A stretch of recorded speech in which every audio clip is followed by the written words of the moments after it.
Bismillahirrahmanirrahim. Assalamualaikum warahmatullahi wabarakatuh. Waalaikumsalam warahmatullahi wabarakatuh. Alhamdulillahilladzi rafa'a darajatil mu'minina wal ulama. Faqala subhanahu yarfa'illahu alladhina amanu minkum wal ladzina utul ilma. Amin. Kaifa halukum?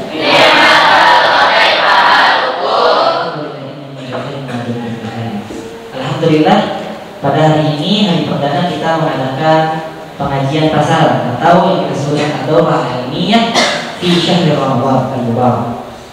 Pada pengajian kali ini kita akan membahas dua kitab. Pertama tentang ilmu tauhid dengan kitab Khulasatul Kalam Syarh Nazmi Aqidatul Awwam. Kitab ini adalah kitab yang disusun oleh guru kami yaitu Syekh Hisham Kamil. Ada namanya Hisham Kamil Hamid Musa Syafi'i Al-Azhari. Wasani, dan yang kedua kita membahas Matan Al-Arba'in An-Nawawiyah. Maka yang pertama mari kita panjatkan puji dan syukur. Alhamdulillah kita diberikan kesempatan oleh Allah Subhanahu wa taala untuk bersama-sama membahas kitab ini dan diberikan nikmat sehat walafiat. Yang kedua, shalawat dan salam selalu tercurahkan kepada junjungan alam Nabi besar Muhammad sallallahu alaihi wasallam.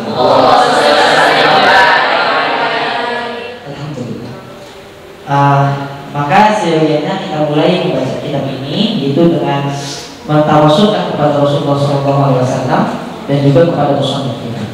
Ilahul Rasulullah SAW khususan ila musannif hadzal kitab Syekh Ahmad Marzuq al-Makki Syafi'i Syekh Hisham Kamil Hamid Musa Syafi'i Al-Azhari wa limatni musannif Matan Al-Arba'in An-Nawawi fil ahadits as-sahihah an-nabawiyyah lil Imam Yahya ibn Syaraf An-Nawawi. Na'afana Allah bi'ulumihi min barakatihi fi daraini syuhudillah lana wa lahu wa laha wa lahumul Fatihah. A'udzu billahi minasyaitonir rajim. Bismillahirrahmanirrahim. Alhamdulillahirabbil alamin arrahmanir rahim maliki yaumiddin. Iyyaka na'budu wa iyyaka nasta'in ihdinas siratal mustaqim siratal ladzina an'amta 'alaihim ghairil maghdubi 'alaihim. Mustahil? Siap? Semua siap? Siap? Sallu ala Rasulillah. Kita mulai dengan kitab Khulasatul Kalam. Bismillahirrahmanirrahim. Siap semuanya? Bismillahirrahmanirrahim. Dengan menyebut nama Allah yang Maha Pengasih lagi Maha Penyayang. Kita mulai dari muqaddimah yang disusun oleh Syekh Hisham Kamil. Al-Muqaddimatu, pembukaan. Alhamdulillah, segala puji bagi Allah Rabbil Alamin, Tuhan semesta alam. Wa asyhadu an la ilaha illallah, wa asyhadu aku bersaksi an la ilaha tiada Tuhan illallah kecuali Allah wahdah yang esa, keesaannya hanya satu, Tuhan hanya satu. Wa asyhadu, dan aku bersaksi anna sayyidana, bahwasanya Tuanku Muhammad, dan itu Nabi Muhammad Rasulullah, utusan Allah sallallahu alaihi wasallam. Wa baraka alaihi, dan keberkahan atasnya, wa ala alihi, dan juga atas keluarganya, wa sahbihi, dan sahabatnya, ajma'in, semuanya. Amma ba'du. Qala musannif, kata Syekh Hisham, fa hadzal kitabun latifun, dan ini adalah kitab yang tipis, kitab yang latif, mukhtasar yang ringkas, ala nazmi, untuk nazam aqidatul awam lil Imam Marzuki, yang ditulis oleh Imam Marzuki, sahlul ibarah, yang mudah pernyataannya, wajami'un limabahih, dan juga kompleks pembahasannya. Ilmu tauhid, tentang ilmu tauhid, ma'alam hati, dengan selintas atau dengan sekilas. Lamhah itu sekilas. Lamhati min siratir rusuli, dari kisah-kisah para rasul, wasiratin nabawiyyatil iqrati, dan sirah dan juga cerita atau kisah an-nabawiyah para nabi al-iqrah yang harum. Kata betuhu, aku tulis, kata Syekh Hisham, mukhatiban, kutunjukkan, mukhatibal mubtadiin, untuk para pemula, asaliin, yang bersuluk atau yang berjalan, at-thariq, pada jalan, ila i'tiqad kepada keyakinan as-shahih yang sahih, yang betul. Nah, selanjutnya wasamaituhu, dan aku namai khulasatul kalami. Nama kitab ini adalah khulasatul kalam, ringkasan pernyataan, ringkasan perkataan, syarh nazmi aqidatul awam, syarah dari nazam aqidatul awam. Wallaha ta'ala, dan aku dan Allah jadi maf'ul. Wallaha ta'ala as'alu, aslinya apa? Wa as'alullaha ta'ala. Nah, itu disebut dengan maf'ul muqaddam. Bukan Wallahu ta'ala as'alu, tapi apa? Wallaha ta'ala as'alu. Nah, wallaha jadi maf'ul, dan aku meminta kepada Allah husnat taufiq. Husnat taufiq, sebaik-baik taufik wasa'adati, dan kebahagiaan fi daraini, di darain itu dunia dan akhirat, dua gudang, dua tempat. Wa ayyakuna, dan menjadi sebab, dan kitab ini menjadi sebab fi najati, keselamatanku, wa ahli, dan keluargaku, masyayikhi, dan juga guru-guruku, wa ahbabi, dan juga murid-muridku, minan nar, dari api neraka. Innahu ta'ala qaribun mujib, sesungguhnya Allah Ta'ala maha dekat dan maha menjawab segala pertanyaan, mengabulkan. Nah, siapa yang nulis? Kata Babu Tutur Isya Al-Kamil Hamid Musa Syafi'i Al-Hari, gitu. Langsung dibuka ke tarjamah, langsung tarjamah saja. Tarjamatul musannif. Nah, tarjamah, apa itu arti tarjamah? Apa arti tarjamah? Tarjamah itu artinya biografi. Nah, biografi. Jangan salah, tarjamah artinya adalah biografi. Jadi dilihat konteksnya. Kalau tarjamah setelahnya misalkan tarjamatul kitab, iya betul, terjemah kitab. Tapi kalau tarjamatul musannif, biografi penulis. Tarjamatul imam, biografi seorang imam, gitu terjemah. Nah, nanti di akhir kami kasih tahu Syekh Hisham itu seperti apa sih orangnya. Nah, kami pernah foto sama beliau, alhamdulillah. Jadi kitab ini adalah kitab yang dikasih beliau ketika kami setoran hafalan Nazam Aqidatul Awam, dikasih kitab, dikasih foto, dikasih ini buat kalian semua, berkah setoran itu. Nah, lalu ngaji selanjutnya dikasih duit. Syekh Hisham itu orang yang kaya, pintar, dermawan.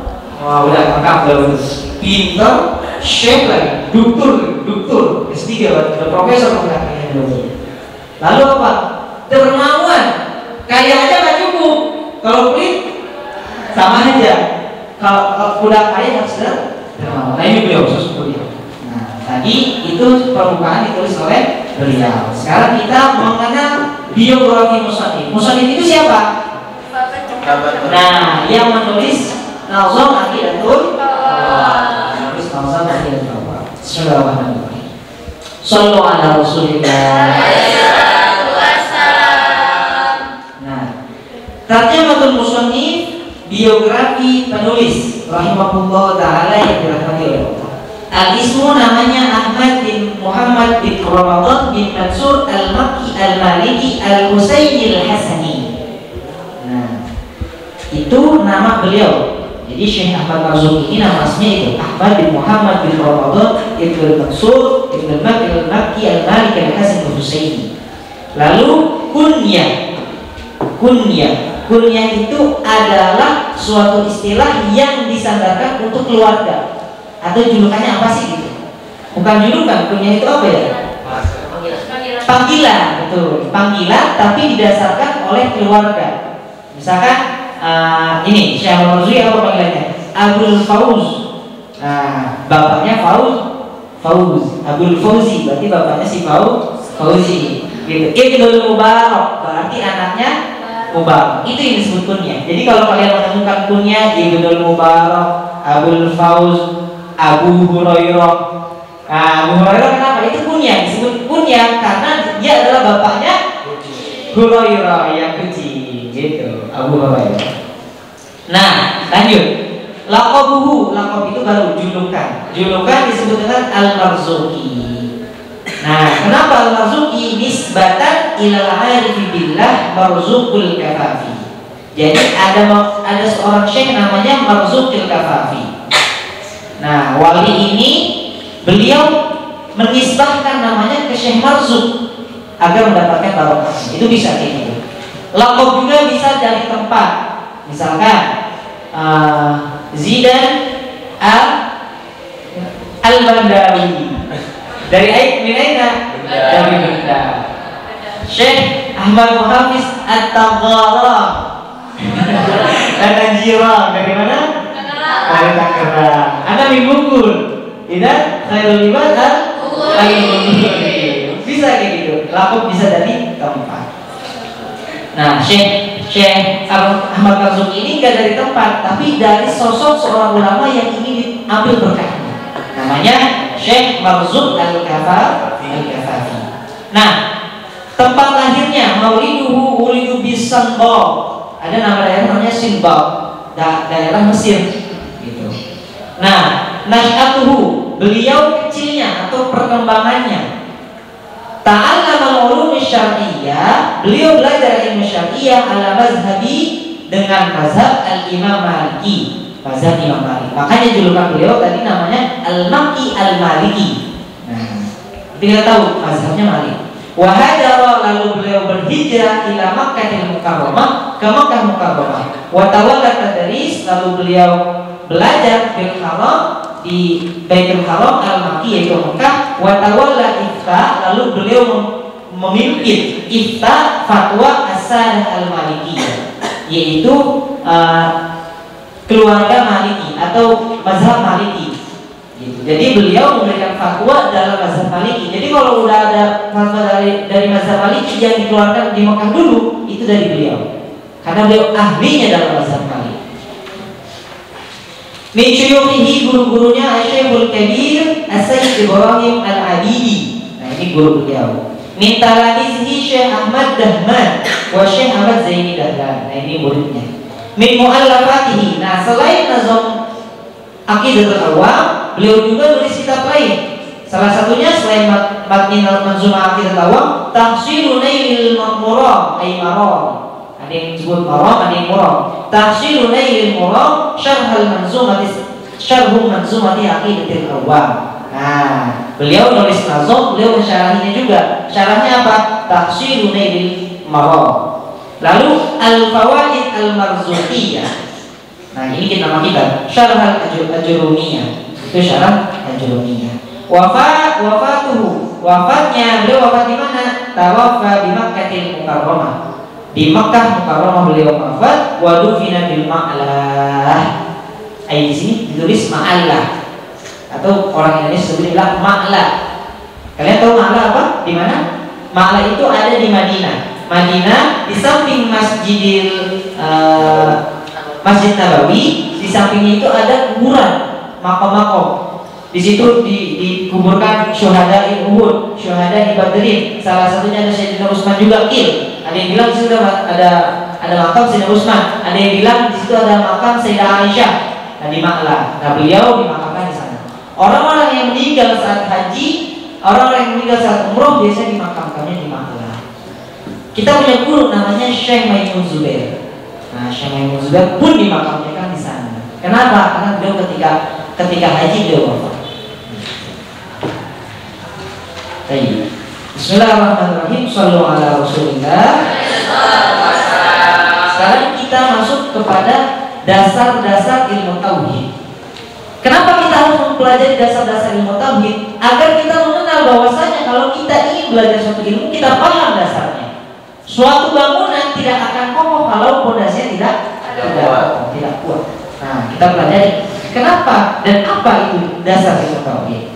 Ilmu tauhid at-ta'rif, pengenalannya atau takrifnya, definisinya. At-tauhidu, tauhid lughatan secara bahasa al-ilmu bi anna syai'a wahidun.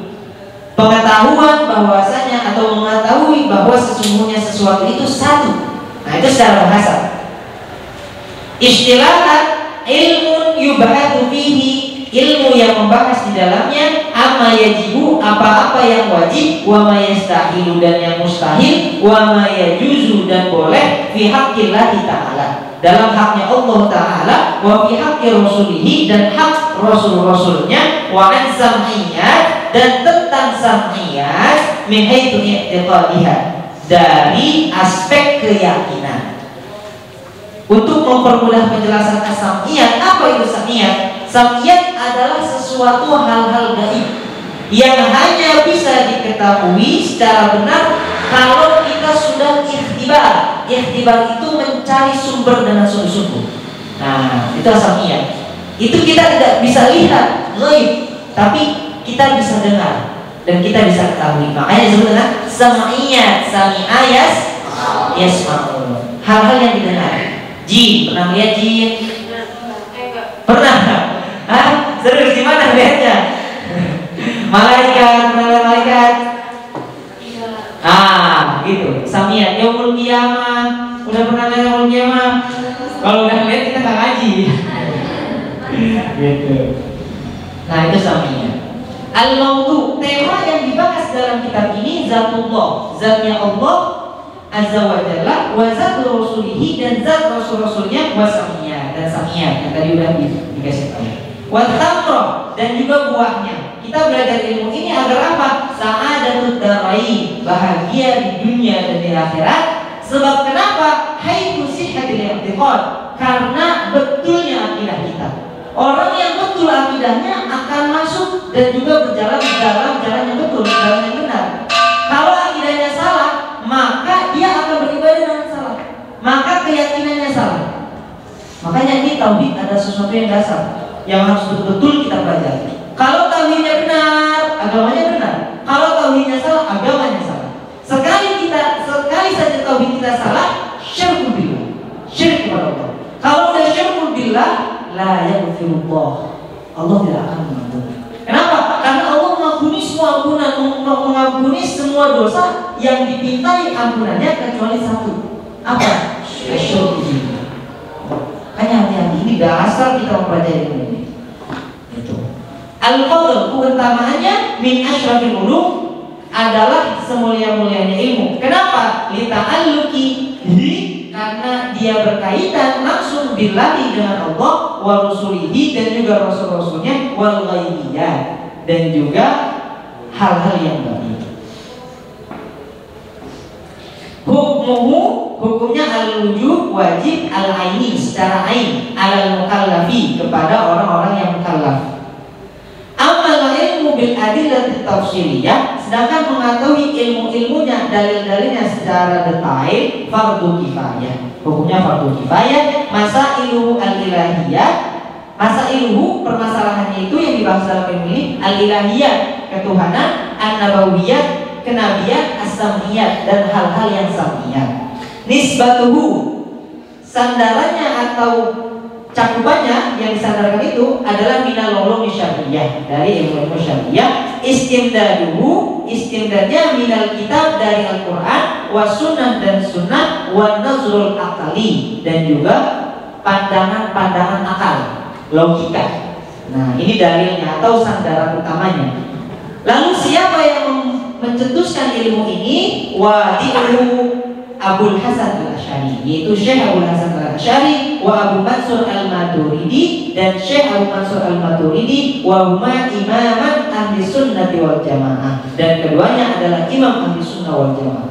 Sedikit sebelum ditutup dan lanjut ke Ustaz Hafiz, Syekh Imam Abul Hasan al-Asy'ari dan Abu Mansur Syekh Abu Mansur al-Maturidi, beliau adalah imam yang membutuhkan akidah. Akidah kita adalah sewajar ahli sunnah wal jamaah. Dan imamnya siapa? Beliau, Syekh Abul Hasan al-Asy'ari Abu Mansur al-Maturidi. Beliau adalah orang yang sangat menolak ajaran-ajaran yang berlebihan dalam akal. Dikatakan dalam riwayat, dalam sebuah riwayat bahwasanya Syekh Abul Hasan al-Asy'ari adalah ahli hadis. Jadi beliau gak hanya sembarang dalam memberikan argumen, tapi juga beliau bersandarkan kepada Al-Quran dan Sunnah. Nah, lalu apa yang membedakan akidah kita, akidah Al-Asy'ari dengan akidah yang lain? Akidah yang lain ada yang fanatik kepada akal, menggunakan logikanya terlalu berlebihan. Nah ini yang digunakan dengan Mu'tazilah. Syekh Abdul Hasan Asy'ari ini pernah Mu'tazilah. Karena kenapa? Karena ayatnya yang bernama ayat diri, ayat diri namanya Syekh Ali Al-Jubai. Nah beliau ini Al-Jabari Al-Jubai. Beliau ini adalah imam di firqah Mu'tazilah. Nah sekaligus ayat diri beliau ngaji merasa kok ini nggak pas ya dalam akidah saya, dalam keyakinan saya. Walhasil dalam suatu riwayat beliau tidur, ya Allah berikanlah saya petunjuk mana akidah yang betul. Ketika beliau tidur, beliau bertemu dengan Rasulullah. Ketika beliau bertemu dengan Rasulullah, dikasih tahu, wahai Abul Hasan Al-Asy'ari, wahai Abul Hasan, ambillah dariku Al-Quran dan Sunnah. Nah, kata Rasul seperti itu, beliau bangun, beliau langsung mencetuskan akidah Asy'ariyah, yang dimana akidah ini tidak berlebihan dalam menggunakan akal. Jadi proporsional antara akidah, antara as-sunnah, al-kitab, as-sunnah dan akal itu bersamaan. Tidak akal selalu. Nah orang-orang Mu'tazilah ini selalu menggunakan akalnya. Makanya tertolak. Kenapa? Karena tidak berdasarkan dalil yang kuat, yaitu Al-Quran dan hadis. Nah kita kuat. Kenapa? Karena kita menggunakan Al-Quran, kita menggunakan hadis, kita menggunakan akal. Itu.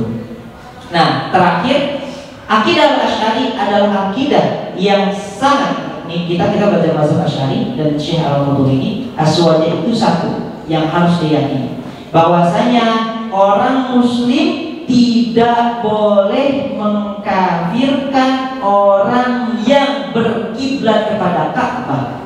Artinya apa? Nggak boleh mengkafirkan orang muslim lain. Selama orang itu masih menghadap kiblat, tidak boleh mengkafirkan. Haram mengkafirkan orang lain. Kenapa? Kata Syekh Abdul Hasan Asy'ari, asyhadu anni la ukaffiru ahadan min ahli qiblah li'anna al-kull yushiruna ila ma'budin wahid. Wa inna ma hadha kullu ikhtilafin. Apa kata Syekh Abdul Hasan? Aku bersaksi bahwa sesungguhnya aku la ukaffiru ahadan, tidak mengkafirkan orang lain, seseorang min ahli qiblah yang berkiblat kepada Ka'bah. Min ahli qiblah yang berkiblat kepada Ka'bah. Kenapa? Li'anna, kalau orang, karena sesungguhnya orang yang udah berkiblat kepada Ka'bah yushiruna ila ma'budin wahid. Itu mengisyaratkan bahwasanya dia kepada satu penyembah, masih satu penyembah. Siapa? Allah. Selama masih Tuhannya Allah, Nabi Muhammad, haram untuk kafir ahadan. Jangan pernah sekali-kali kita anak tahfiz darul kita semua dilarang mengkafirkan orang. Kalau ada yang kafir biarin dia, tapi akidah kita adalah akidah yang tidak mengkafirkan orang. Allah Ta'ala a'lam bishawab. Nafadil ila Syekh Ahmad Muhammad. Bismillahirrahmanirrahim. Assalamualaikum warahmatullahi wabarakatuh. Waalaikumsalam warahmatullahi wabarakatuh. Bismillahirrahmanirrahim. Wassalatu wassalamu ala Rasulillah Muhammad ibn Abdillah wa ala alihi wa ashabihi wa wala ba'du. Mungkin tadi bisa perhatikan kita terlalu tegang ngajinya, dibawa relax saja, santai. Ya, jadi namanya pasaran, memang kita enaknya adalah ngobrol gitu. Jadi sambil ada maklumat yang didapat, maka sambil mencatat gitu. Jadi nggak usah terlalu tegang, karena perdana. Hari ini kita perdana, makanya mungkin khawatir nanti keenakan ngomong, tiba-tiba azan aja, kalian nggak buka puasa di belum bertajil. Tajilnya diambil sama Mudabir sama Nihani ya. Oke.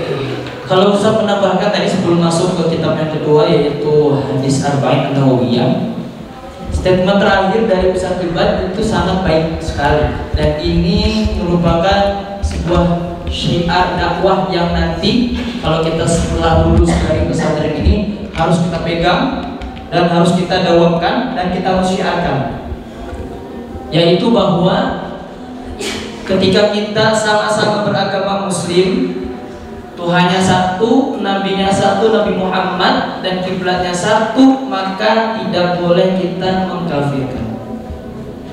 Ini pembahasannya panjang, tapi kita ambil tarik kesimpulannya aja, bahwa kalau dia masih beragama Islam, walaupun Islamnya KTP, ya sholatnya mungkin setahun sekali, misalnya, atau setahun 2 kali Idul Fitri dan Idul Adha doang, atau sholatnya seminggu sekali hanya sholat Jumat doang. Maka bagaimana Ustaz posisi kita? Posisi kita adalah kita berhusnudzon, ya sudah, nahnu bariun minhu, kita terlepas dari dia. Ustaz, saya punya teman gak pernah sholat, saya lihat di rumah terus, saya ada sholat gak mau, saya kesel, saya ledekin aja, kafir. Nah, itu nggak boleh. Kenapa? Selagi memang dia, hukumnya berbeda nanti, ada 2 hukum. Kalau misalkan dia meninggalkan karena malas, maka tidak dijatuhi kafir. Tapi kalau misalnya dia mengingkari adanya sholat di dalam rukun Islam, maka baru dia masuk dalam kategori kafir. Nah, maka ada statement yang menarik atau jawaban menarik dari Syekh Ghazali, Syekh Muhammad Ghazali. Beliau seorang ulama dari Al-Azhar, bukan Imam Ghazali, tapi ini Syekh Muhammad Ghazali. Beliau ditanya, wahai Syekh, apa hukumnya orang yang meninggalkan sholat? Apa kata beliau? Hukumnya adalah kamu ajak dia untuk sholat berjamaah. Kun da'iyan wala takun qadiyan. Jadilah kamu orang yang mengajak, bukan yang menghakimi. Penting ini, kita ngajak. Mau, alhamdulillah. Gak mau, labas. Nah, apa-apa. Maka jangan dipaksa. Sholat nggak? Sholat nggak? Ente. Karena kita nggak tahu. Ya, itu nanti makanya pembahasan akan lebih lanjut oleh Ustaz Iqbal. Next, insya Allah hari-hari selanjutnya kita akan lanjutkan kaidah atau kajian Khulasatul Kalam di Nawdhum Aqidatul Awwal. Baik, insya Allah kita akan masuk ke kitab yang kedua, yaitu kitab Arba'in An-Nawawiyah. Silakan dibuka bukunya halaman 2. Kita insya Allah pertemuan atau mukadimah pertama ini, perdana ini kita akan membahas mukadimahnya dulu. Nanti insya Allah besok kita akan masuk ke hadisnya. Baik, kita al-fatihahkan dulu khusus kepada musannif mantan Arba'in Nawawiyah, yaitu Imam Muhyiddin bin Syarafuddin An-Nawawi Ad-Dimashqi. Nafa'allahu bi ulumihi wa bi ulumi masyayikh al-karim, amin. Bismillahir Rahmanir Rahim.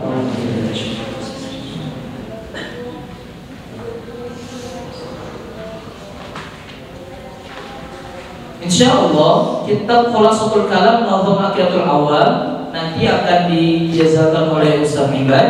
Itu jalur sanadnya nanti kepada Syekh Hisham. Sedangkan kitab Arba'in An-Nawawiyah, insyaallah Ana sudah minta izin ke salah satu ahbab di sana dan sudah disampaikan juga kepada Maulana Sya'ala. Insyaallah Maulana Sya'ala sudah meridhoi sanadnya dibagi kepada kalian atau diturunkan. Jadi Maulana Sya'ala udah tahu kalau di Hafid Ustaz akan kaji Arba'in Nawawiyah, Iqbal akan kaji Nawdhum Aqidatul Awwal. Maka jalur sanad keilmuan dari matan Arba'in An-Nawawiyah ini nanti nyambung kepada Maulana Syekh Ala Muhammad Mustafa Naimah Al-Azhari Asy-Syafi'i.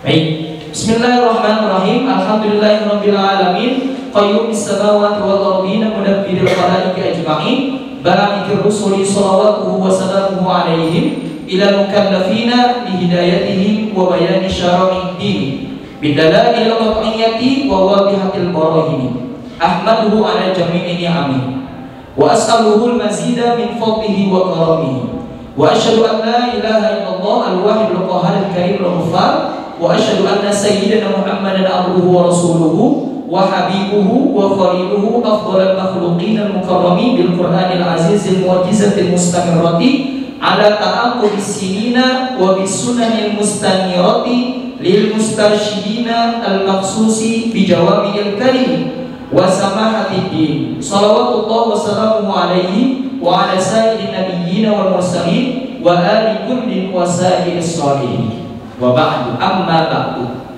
Kita nggak akan mengkaji mukadimahnya karena sudah dikaji oleh Ustaz Iqbal tadi, itu tidak jauh berbeda. Biasanya kalau kitab mukadimahnya itu pasti sama, yaitu pujian dan juga shalawat kepada Rasulullah Sallallahu Alaihi Wasallam. Allahumma shalli wa sallim.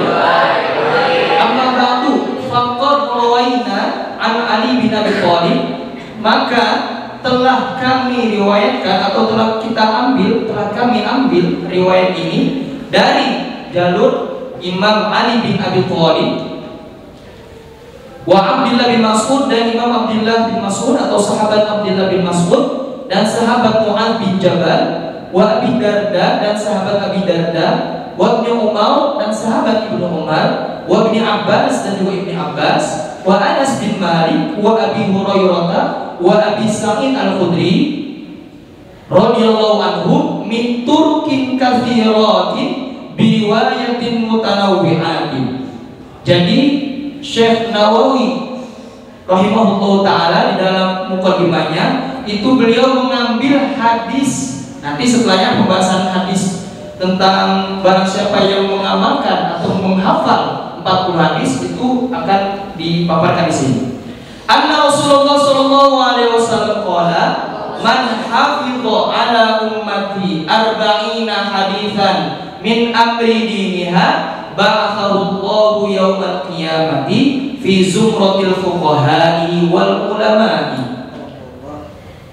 Bahwa Rasulullah SAW, nah hadis ini itu diriwayatkan oleh tadi sahabat Imam Ali bin Abi Thalib, sahabat Abdullah bin Mas'ud, sahabat Mu'adz bin Jabal, dan seterusnya. Turuk katsirah, jalurnya banyak dan riwayatnya bermacam-macam. Apa hadisnya? Man hafidha, barang siapa yang menghafal, ala ummati, umatku, di antara umatku, arba'ina hadisan, 40 hadis, min amri diniha, mengenai perkara tentang agamanya, yaitu agama Islam, ba'athahu Allahu yaumal qiyamah, maka Allah akan bangkitkan di hari kiamat kelak, fi zumratil fuqaha'i wal ulama'i, dia masuk ke dalam golongan para fuqaha dan para ulama. Amin ya rabbal.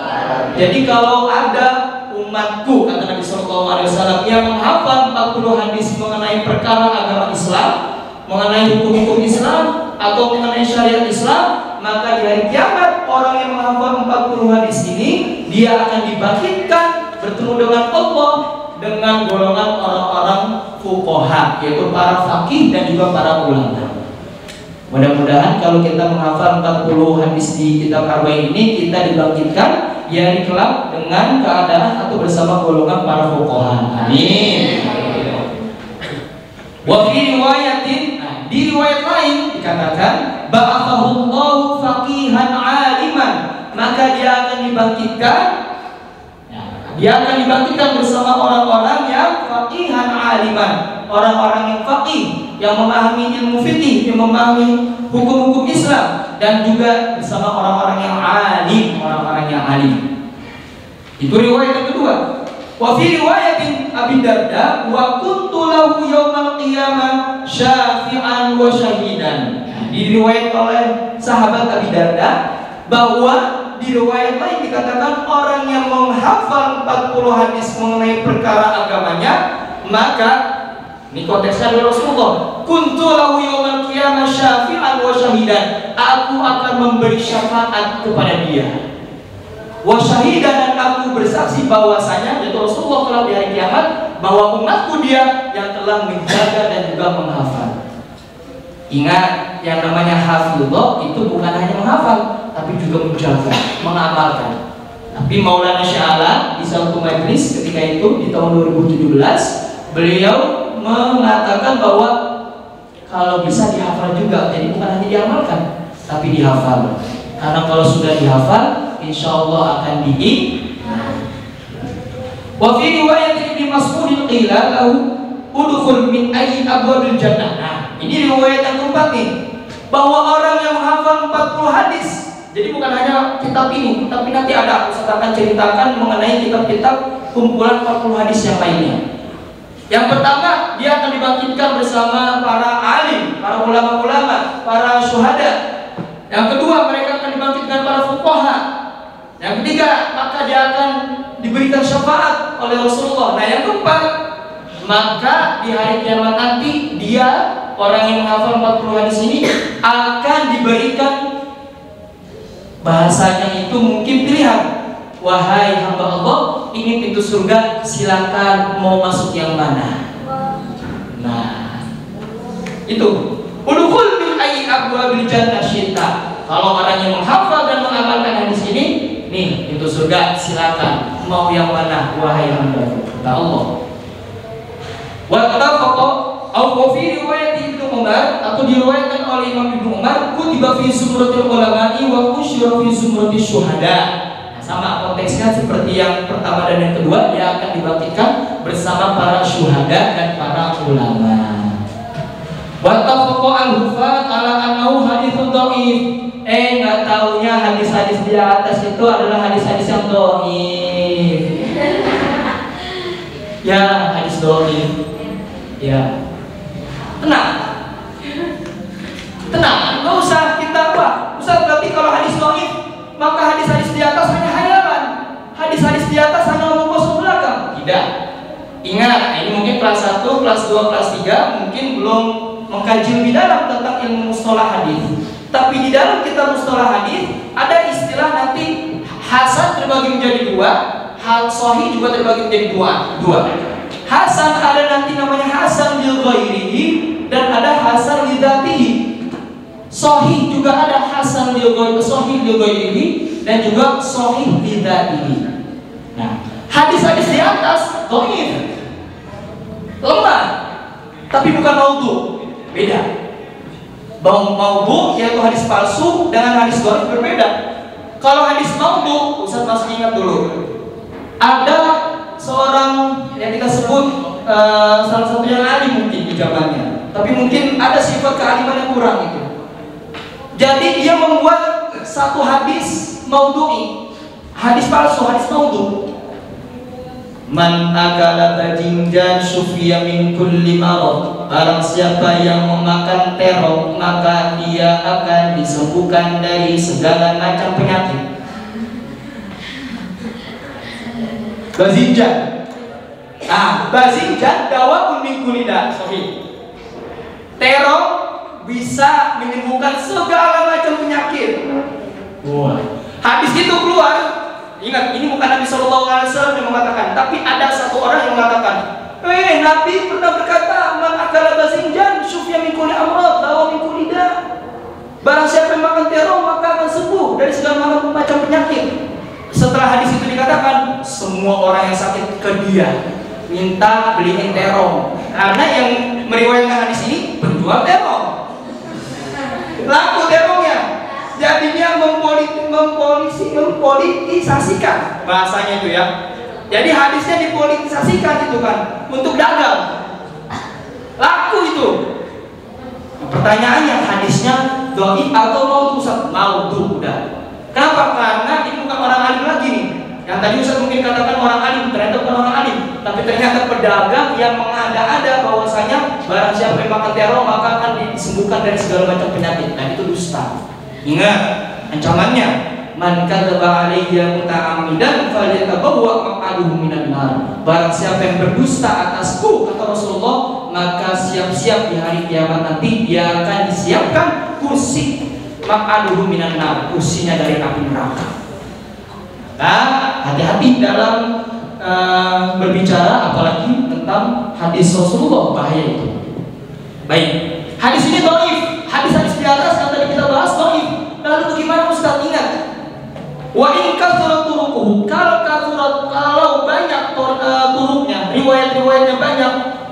Misalnya Ustaz mengambil dari riwayat lain, terus dari riwayat lain, dan orang-orang atau para sahabat banyak meriwayatkan hadis itu, maka hadis yang tadi dhaif diangkat, derajatnya menjadi hasan lil ghairi. Nah, kalau hadis hasan boleh nggak kita ngelakuinnya? Boleh. Karena dia kalau banyak yang meriwayatkannya bukan hanya dari seorang sahabat. Nah, tadi Imam Ali bin Abi Thalib, sahabat Abdullah bin Mas'ud, Mu'adz bin Jabal, itu banyak para sahabat. Maka dia bahasanya adalah tidak termasuk pada hadis maudhu, tapi dia adalah hadis dhaif. Nanti bisa naik ke atas, yaitu hadis hasan lil ghairi. Bahkan sunnah para ulama radhiyallahu anhum fi hadzal bab ma la yusa min al-musannafat.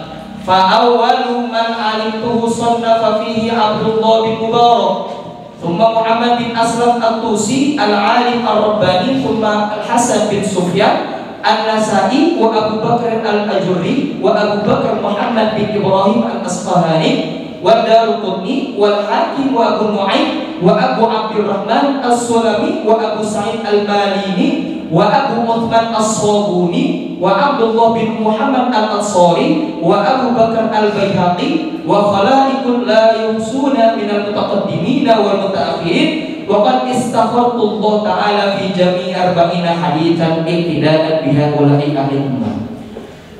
Nama-nama ulama di atas tadi ya, itu ulama-ulama yang juga membuat kumpulan hadis-hadis 40. Kenapa? Karena para ulama-ulama yang di atas tadi itu tafakulan, mencontoh atau tabarukan kepada hadis Nabi, bahwasanya barang siapa yang menghafal dan menjaga 40 hadis mengenai perkara agama, maka akan dibangkitkan bersama orang-orang yang soleh. Nah, maka Imam Nawawi istakhartullah, maka saya memilih dan Allah juga memilih Imam Nawawi. Artinya Imam Nawawi memilah-milih hadis-hadis yang cocok menjadi syariat Islam. Yang istikharah, wastakhartullah fi jami' arba'in. Imam Nawawi juga beristikharah, mengambil hadis-hadis Nabi sallallahu alaihi wasallam dikumpulkan jadi 40. Kenapa? Mengikuti yang ketidaan biha ulamil a'immah, mengikuti ulama-ulama sebelumnya. Wa hufadil Islam. Wa qad ittafaqa al-ulama ala jawazil amal bil hadis dhaif fi fadailil a'mal. Nah, ini kabar baik ini. Kalau tadi hadis yang dhaif itu bahasa kita adalah wah kayaknya nggak bakal kita ngelakuin, Ustaz. Kenapa? Karena mungkin hadis dhaif itu nggak boleh kita ngelakuin. Tapi ternyata hadis dhaif itu boleh dilakukan dengan atau di dalam satu keadaan. Apa? Yaitu fadailil a'mal, tentang keutamaan perbuatan.